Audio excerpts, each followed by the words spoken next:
that resort has different savannas that they can look out on. 3 different ones. The main one has like all of the animals. So like Mm-hmm. that's usually the most expensive room. So being able to rent those points, we save hundreds and hundreds of dollars. Yeah, maybe paid 25-30%. Hello and welcome back to yet another episode of Market House.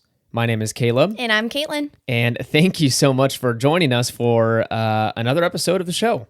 We're getting ready to dive in here into all the Disney news, which not as much as last week. No. Last week was a blur of, they just like dumped it all on us in one day and said, here, talk about it. This one was a little more chill, but it gives us a little more time to talk about those individual stories and all that's happened. But before we get there, I do have to mention, we just got back, not just got back, but last night. We had a fun night down in San Francisco, drove down there. So it used to take us like an hour and a half, right? Yeah. Like what, 5 years ago?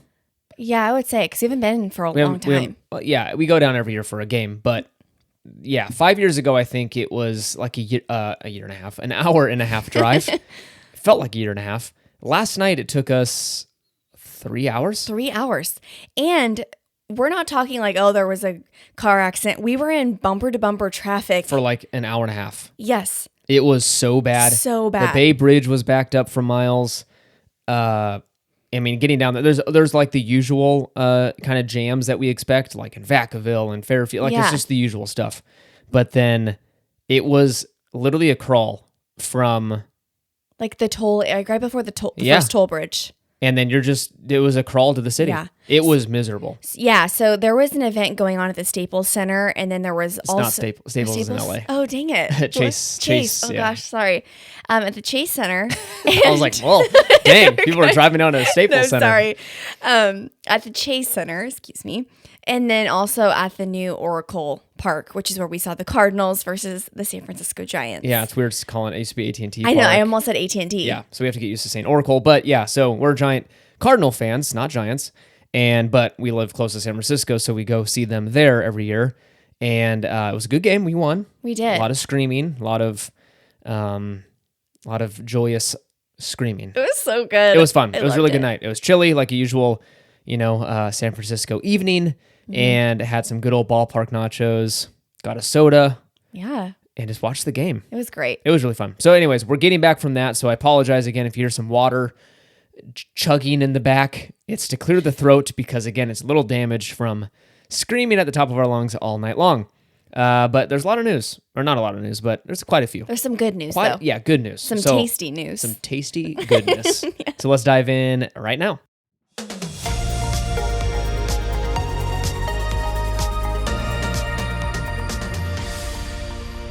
All right, and our first news story takes place over on the East Coast, and it looks like Epcot has some new concept art that has been released. We saw a glimpse of this maybe a year or two ago, so I guess that was the first draft because it's changed quite a bit. Yeah. There's straight up a missing building. So again, before I dive in, you can totally pull this up by looking up new concept art at Epcot, and you can kind of see the comparisons for yourself while we talk about it if you want. But yeah, it looks like there was plans for this giant building over by Spaceship Earth, and that looks to still be there, maybe a little different, but that's still going to be completed.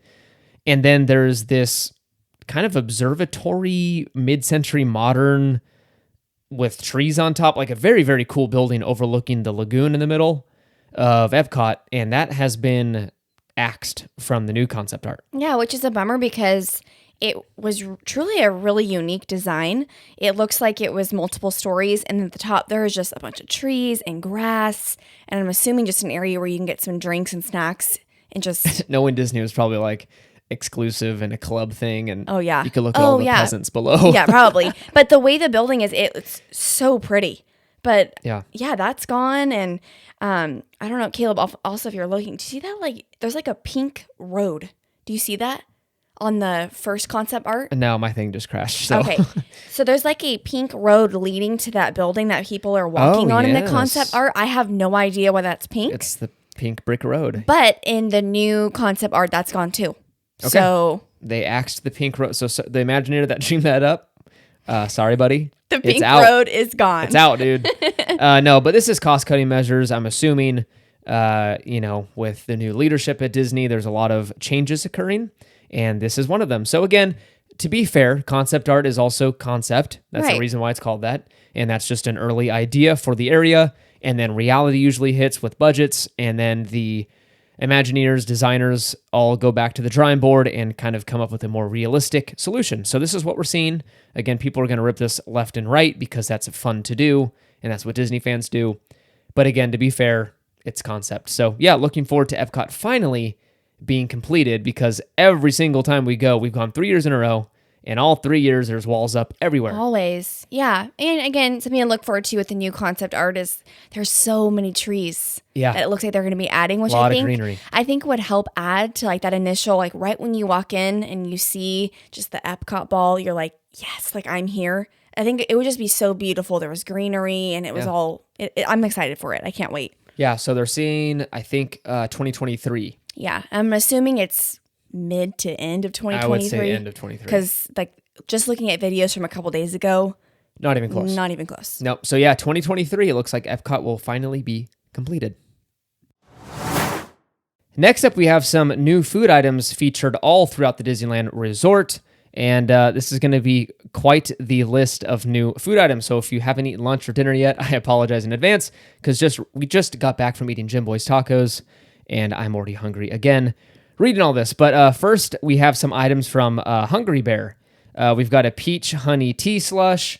We've got a fried green tomato sandwich. And before you rip on this, because I did myself, Caitlin showed me some Instagram pictures of this thing, and it actually looks pretty good. You want to explain what it is? Yeah, it has cornmeal crusted with blistered tomato relish, frisée, mascarpone spread on toasted sourdough with mandarin oranges, and your choice of French fries or onion rings. Yeah. Sounds delicious. Why are you laughing? Okay, but because in my mind, when I first heard a fried green tomato sandwich, I'm like, what is that going to be? But then literally when you see the pictures, you're like, it looks pretty good. Yeah, looks decent. Next up, we've got some items over at Schmoozies. We've got a banana split Mickey Mouse shake, a confetti cake shake, and this is the one you showed me earlier today. This thing has whipped topping, and it's pretty self-explanatory, topped with a slice of cake, but definitely inspired by Black Tap, their giant shake stuff down in downtown Disney.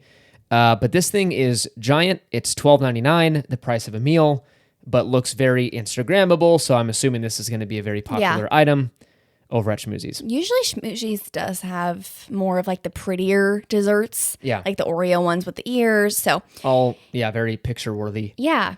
Next up, we've got some stuff at the Mint Julep Bar. We've got a passion fruit mint julep.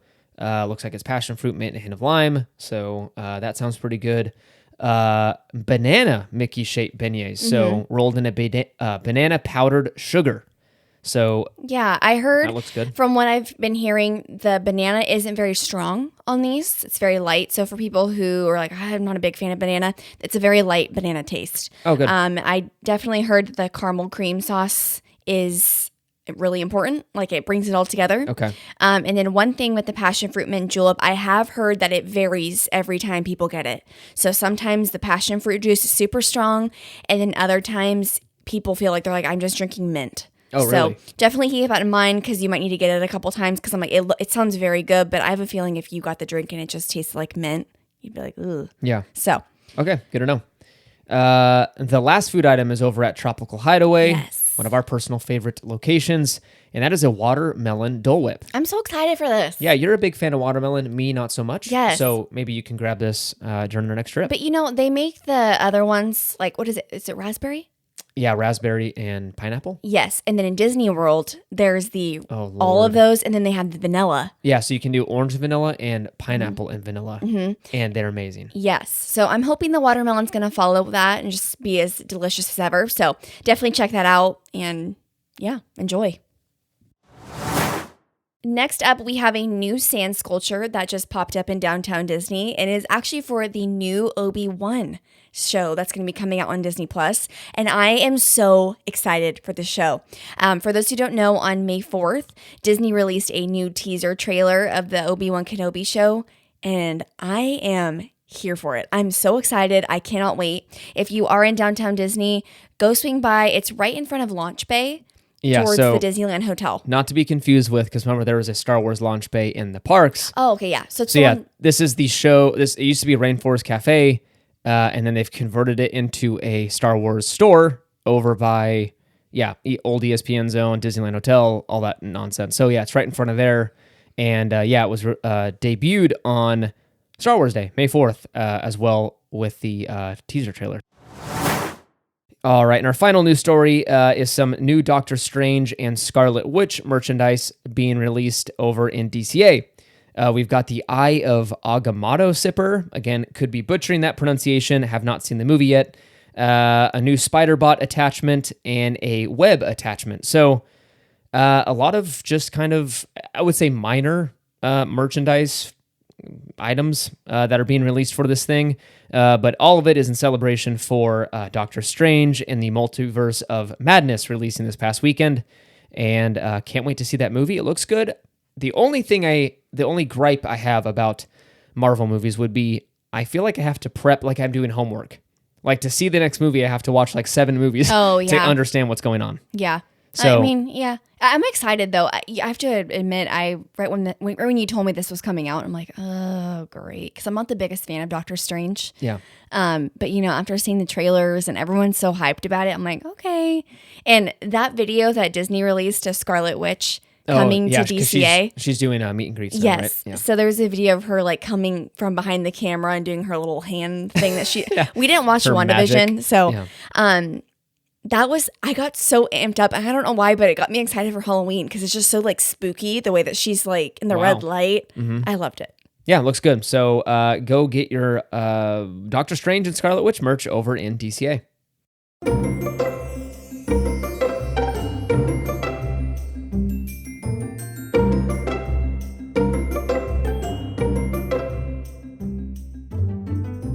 All right, and that brings us to the main segment of today's episode, and that is how to save money at Walt Disney World. We've already done one of these episodes, and that was how to save money at Disneyland, and it seems that was kind of well-liked. A lot of people listened to that, and hopefully it helped you save some money for the West Coast trip. But the East Coast is a totally different story, especially for us West Coast people. Flying from California to Orlando is not cheap. And, once you get out there, you're flying 5-6 hours to get out to Florida. You don't want to stay there for just a couple nights. So it's usually a longer trip. So you've got like a week trip. So that's a week at a Disney resort, flights, food, you name it. It is a expensive vacation. So I am always looking for ways to save money as much as possible. I know that you probably are too, because we want to do these things as often as possible. The first tip that I have is hard to plan around, especially for people with kids, but it will save you a heck of a lot of money and also your sanity because of how freaking hot it is in Orlando. But that is try and not travel during the summer. It's by far the most expensive time to travel anywhere, especially Walt Disney World. It's going to be the busiest. It will be the hottest.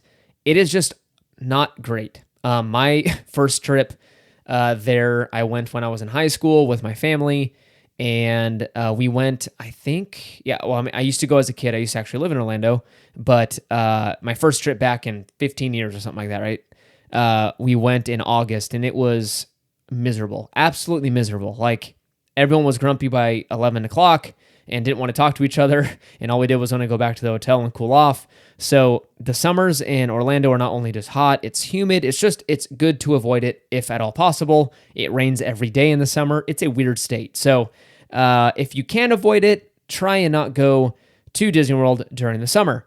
But let's go ahead and dive into the actual details of planning a trip to Orlando, and that is flights. So you got to get over there.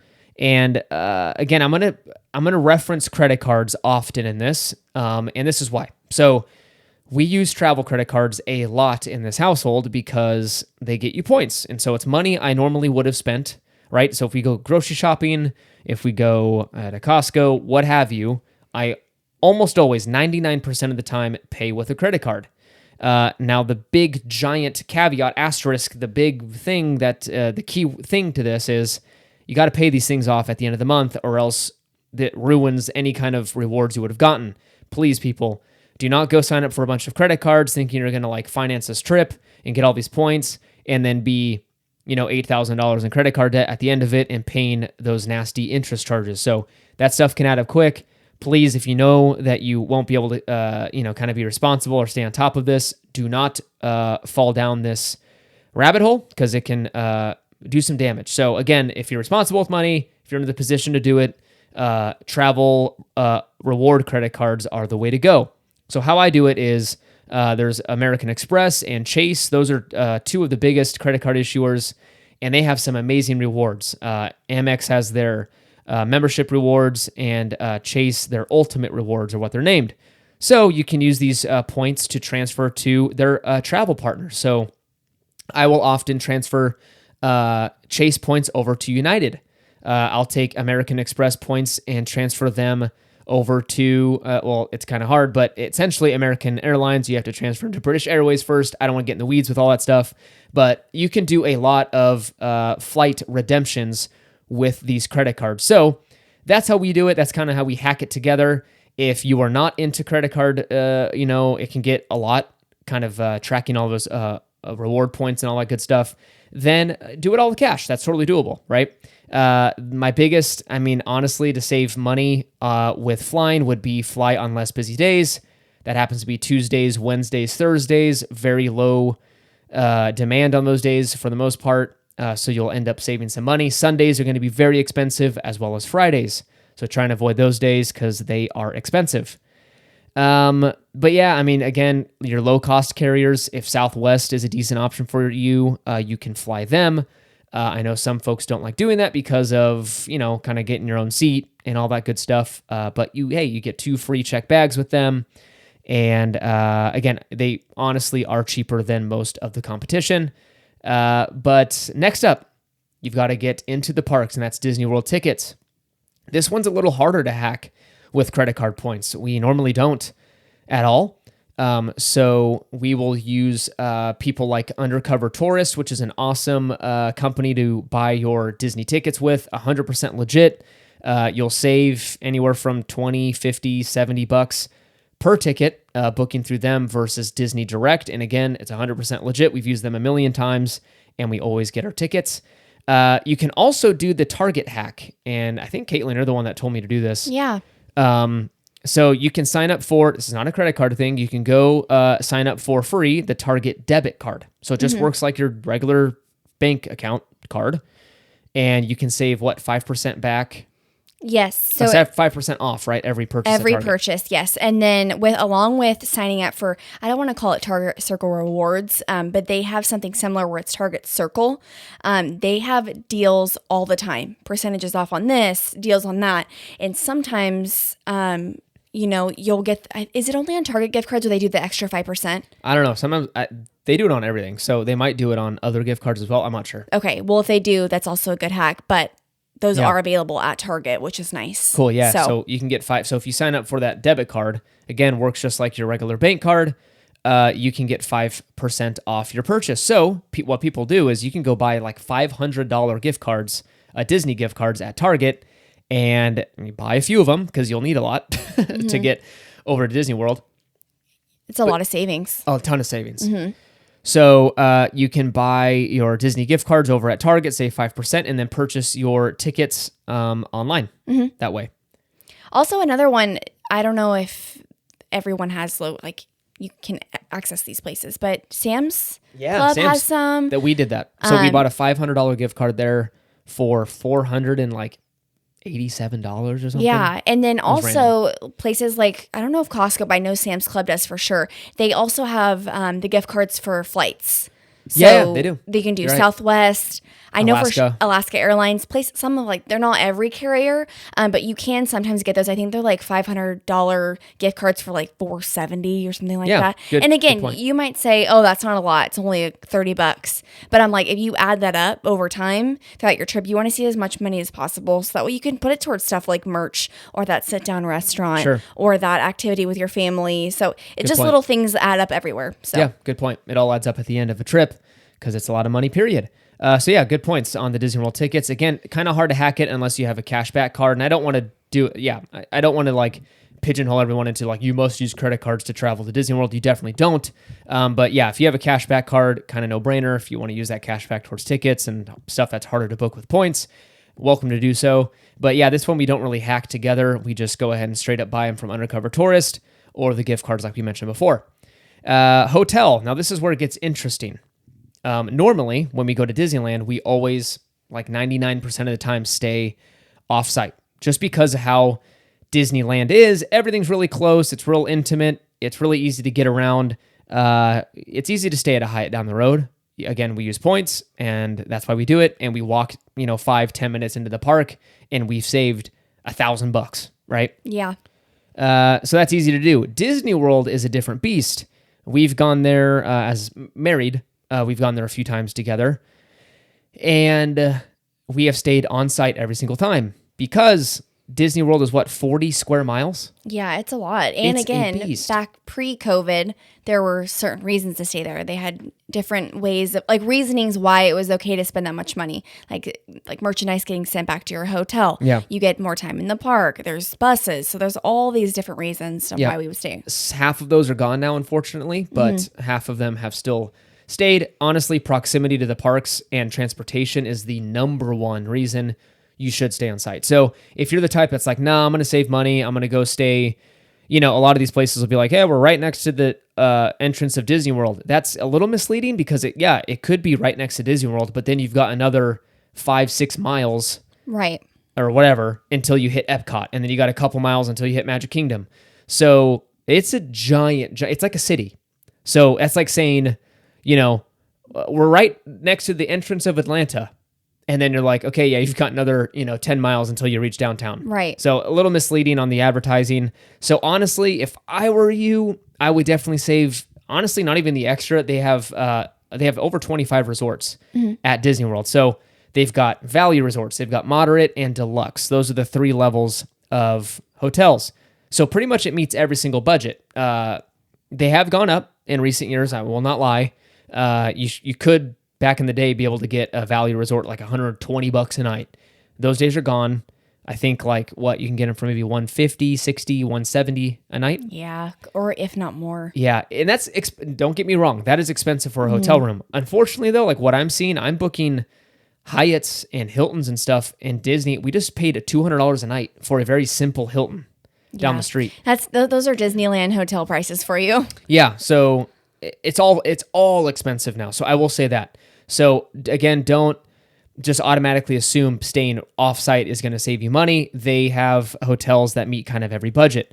You can book some hotels with points on site. They've got a Swan and Dolphin hotels that are owned by Marriott that you can book with Marriott points. It will take pretty much your lifetime savings of Marriott points to book these things. It's very expensive points-wise. It's a very nice hotel, though. It's nice. We have not stayed there yet. We plan on doing it our next trip. Yeah, and you can see Hollywood Studios and I believe Epcot too, right? Yeah, I think so. it, depending what tower you're in. So Yeah. very close to the park, you can walk. So again, that's something to consider as well. Yeah, and they have all the benefits of an on-site hotel. So just because they're not an official Disney branded hotel, they have all the amenities of an on-site hotel. So you do get extra time at the park. You do get transportation with the official Disney buses. Right. So that is a nice perk if you want to use points. But if you're going to pay cash like the rest of us, you are going to have to find ways to save.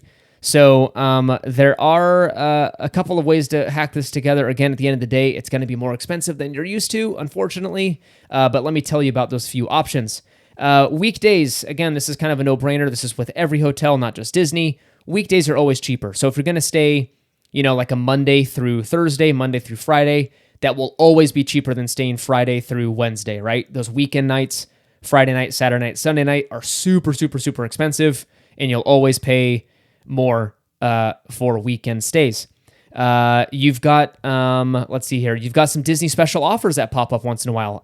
For instance, right now, you've got a 25% off resort stay for Disney Plus subscribers. That's 80% of the US? Right. Everyone's subscribed to Disney Plus. So you can get 25% off there. You can save $500 on a 5-night stay for select Disney World resorts right now. So encouraging you to stay longer. And that can give you, depending on what hotel you stay at, probably 1 to 2 nights off, essentially, Right. your stay. So again, some nice ways to hack this together. If you want to avoid the value resorts, so again, that's an easy way to save money. If you're like, hey, I don't have $400 or $500 a night to stay, but I also don't want to stay at a kind of motel. Honestly, those value resorts, they're themed kind of well for little kids, but at the end of the day, and correct me if I'm wrong, but they're like motels. They're like a Best Western. Yeah, I do have to say though, and this is again my personal opinion, I really like Pop Century. Yeah, and I would make the argument Pop Century's like it's value plus. Yeah, and it's one of those things where the outside is kind of like funky and groovy, like the way it's themed. Groovy. But I have to admit, for it being a value resort, their food area, like their food court, they have some of the best food. Yeah. Their rooms are clean. They just redid them, I think, a couple years ago, right? Mm-hmm. When we stayed there, they were newly refurbished. Yeah. So that was in 2019. Yeah, and it's just, I love the ambiance of right when you walk into it. I highly recommend that as their value resort. Again, some people aren't willing to spend $900 a night on a hotel. I mean, no. we aren't. We don't do that.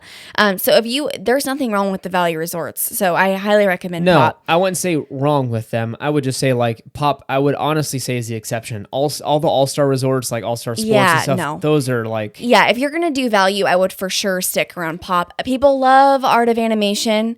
We haven't personally. Dude, that's not priced like value. That's insane. Which is, yeah, that's interesting. It's a way higher, but it's because the Skyliner is right there. Skyliner, and people love those rooms for some reason. So it's up to you. Again, if you have little ones, Art of Animation is great. Pop Century we love because we love the food court. We love the rooms.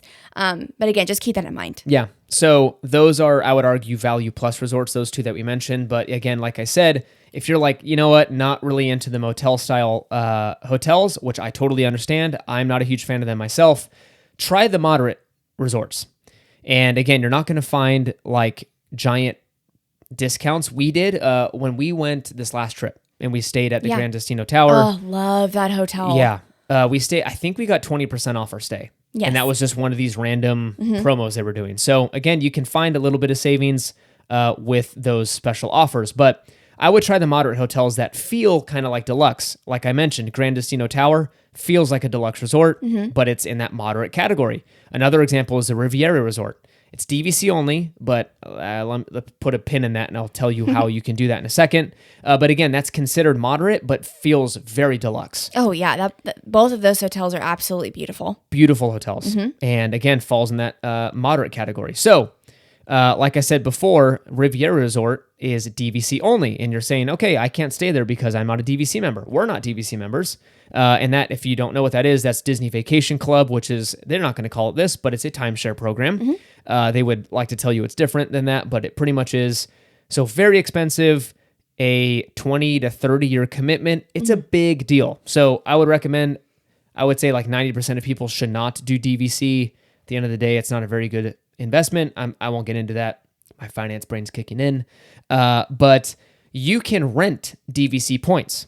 So let's say, Caitlin, you're a DVC member and you go, hey, I've got 100 points this year or whatever, 200 points, and I'm not going to use them because I'm not going to the parks. I'd like to rent these out to somebody that can use my points for their stay. So I'd go, hey, Caitlin, I will rent your points for $17 a point, which I think is the average right now. So $17 a point. Animal Kingdom Lodge is whatever, 29 points a night. You do the math, or that sounds pretty high, but 14 points a night. You do all the math, and it is almost always cheaper to stay that way than, number one, becoming a DVC member and putting $100,000 down, or number two, buying cash rate. So, example, we stayed at Animal Kingdom Lodge doing this hack, right? So we did it this way. We reached out on Disboards, which is a giant Disney community, a forum. And this is, I would honestly say, a riskier way of doing this. Yeah. You're banking on the other person being an honest individual and sending you the points and booking you the reservation, and then you sending them hundreds of dollars over the internet and hoping they don't cancel it on you. So it's a little riskier this way. But we met a good guy, very nice individual, and we rented points from him to stay at Animal Kingdom Lodge, Kidani Village, right? And so we booked, I think he charges only like $15 a point. And we were able to stay at Animal Kingdom for, I want to say I paid him $700 or $800 for a week.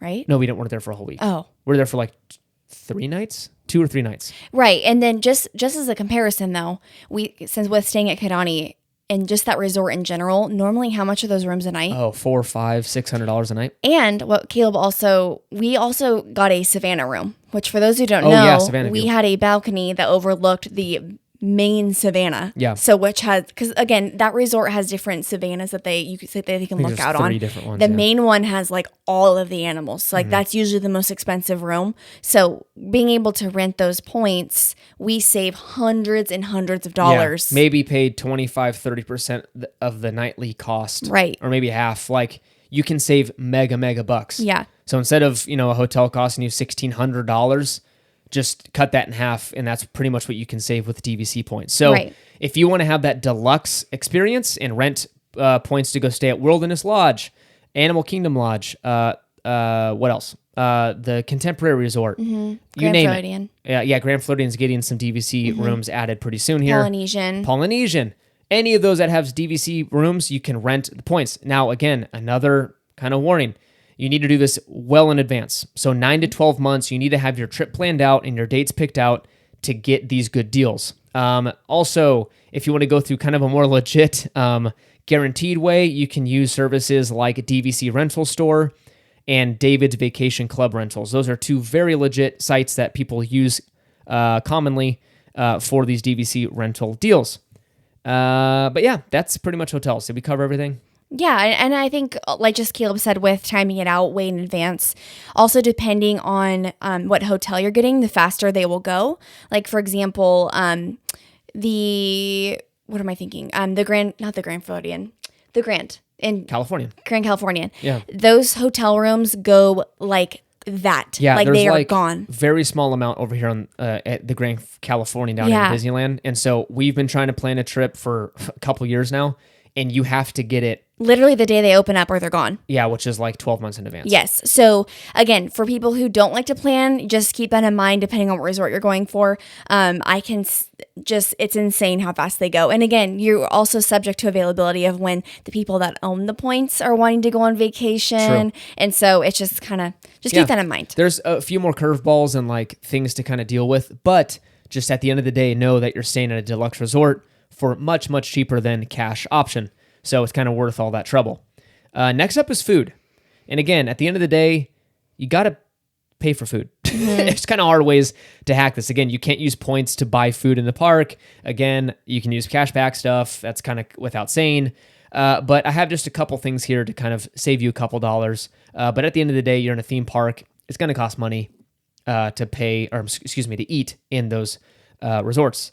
Avoid sit-down restaurants. Again, goes without saying, but those are always going to cost more than counter service restaurants, quick bite to eats.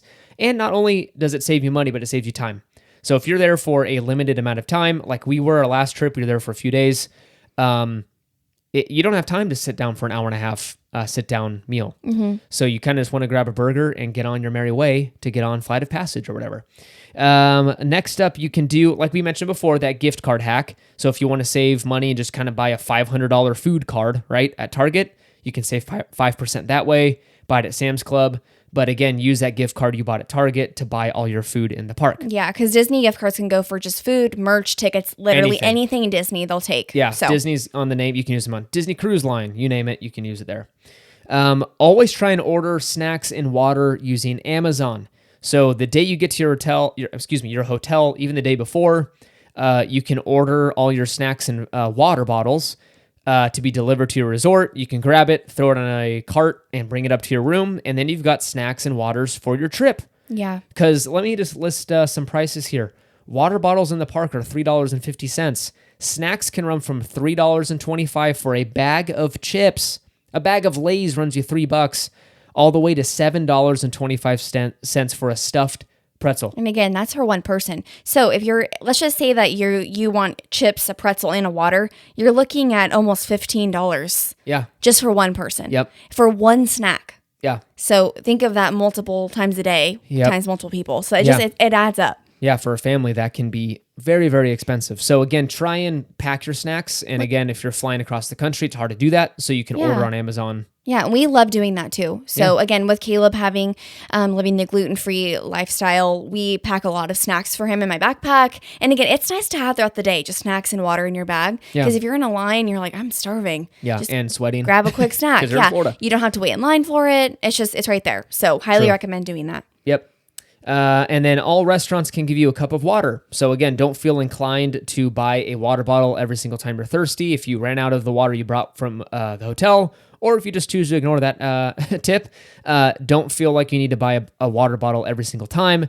Bring your own. They have bottle filling stations all throughout the park. And then, like I said, if you're at a counter service restaurant, a sit-down restaurant, of course, but if you walk up and just say, hey, can I grab a cup of water from you? 90% of the time, they will give it to you. Yeah, usually, I don't know currently at Disney World, but in Disneyland, they're being a little more strict about the cup of water. You normally they'll give you a cup of ice and then tell you to go fill it up at a water station. So that happens. Just grab the cup of ice. Again, it's usually a hot day. You fill it in your water bottle and then just go to those stations and do a quick fill up. Yep. All right. And our final little category here is transportation. For 90% of you, renting a car is going to be a total waste of money. So if you're just going to Orlando to do Disney World alone, and I would even argue and Universal, you don't need a car because if you're staying on property, you are going to have the ability to hop on a Disney bus, right? The Disney Skyliner, the Disney boats, what have you, right? For staying at Port Orleans, you can hop on the boat, you can hop on whatever. So Disney's going to provide transportation for you their whole trip, right? And you're like, how do I get from the hotel? From the airport to the hotel and vice versa. Well, it used to be free. It used to be called the Magical Express. Disney closed that up at the end of 2021. Now there's something called Mears Connect, and it's essentially the same thing. Mears actually operated the Magical Express, but Disney's not paying for it anymore. So you have to pay for it yourself. But it's still cheaper than renting a car, especially in these post-COVID world we're living in. It's so expensive to rent a car. It's insanely expensive. And on top of that, Disney's going to charge you $25 a day to park at that resort. So what used to be free, this used to be free a few years ago. If you're like, hey, I'm already spending $400 a night, people, to stay at your resort, the least you can do is give me a parking spot. No, not anymore. Disney's charging you. So a car is going to be bad for you. Period. Yeah, and not to mention, if you take that car from the resort to drive to, let's say, Animal Kingdom, you're going to pay again. No, so if you're staying at the resort, your parking's free at the parks. Oh, it is. It is. Perfect. Okay. Yeah, they don't double charge you, but still, $25 a day is that's like a lot. Steep, man. Yeah. So avoid this by just booking Mears Connect. So that's that bus that's going to take you from the airport to the resorts, and that is $16 one way for adults and $13.50 for a child. And unfortunately, you don't get a discount booking a round trip ticket. It's just that doubled. So I think it's like $32 for a adult and what have you for the kids. So again, it's not cheap, but it is the cheapest option for you to get around. You can also book Ubers and Lyfts. Those will probably cost you a little more because of the private aspect of it. But if you're not a giant fan of buses, I'm not. Sometimes Uber is a better option for us. Yeah, and there's the minivans as well. Yeah, Lyft, right, has the minivans. The themed, which people seem to love. So yeah, we tried getting one last time. We didn't yeah. So yeah, there's that. So don't rent a car if you're not going anywhere else except for Disney. But yeah, I mean, that's pretty much it. Disney's going to take care of you on site. Tons of modes of transportation with Disney. So they're there to, save you the trouble of, they don't want you leaving the resort, right? They don't want you leaving the walls of Disney World because they want you spending money with them. So it makes total sense that they'll get you around and put you around all over the resort with their different forms of transportation. We loved it. We love taking all the buses and everything, right? Yeah, it's nice. Yeah, I remember taking our thing over to Disney Springs our first night. It's so fun. Grabbing some dinner. Yeah. But yeah, that's pretty much it. It feels like there's not. At the end of the day, it's expensive. Like I'm looking at these tips and I'm like, they'll save you a few bucks, but like at the end of the day, it's a very expensive trip. So know that going in. Yeah, and again, like we stated before, it might be just a little, like slightly little amounts of money here and there, but overall, over a week, or depending on how many members of your family are going on this trip, it adds up. And just even if you go into Disney World and you're like, I saved $100, that's still $100 that you Sure. can use on merch, because the merch is expensive as well. Yeah. The sit-down restaurants are expensive. So again, as much as it might not seem like a ton, or, oh, this might be super like, duh, try them, because I guarantee you'll be like, wow, that was nice to have a couple extra bucks to spend elsewhere. So Yeah. And saving money. It's good. I don't know. Like, save money, live better. Save money, live better.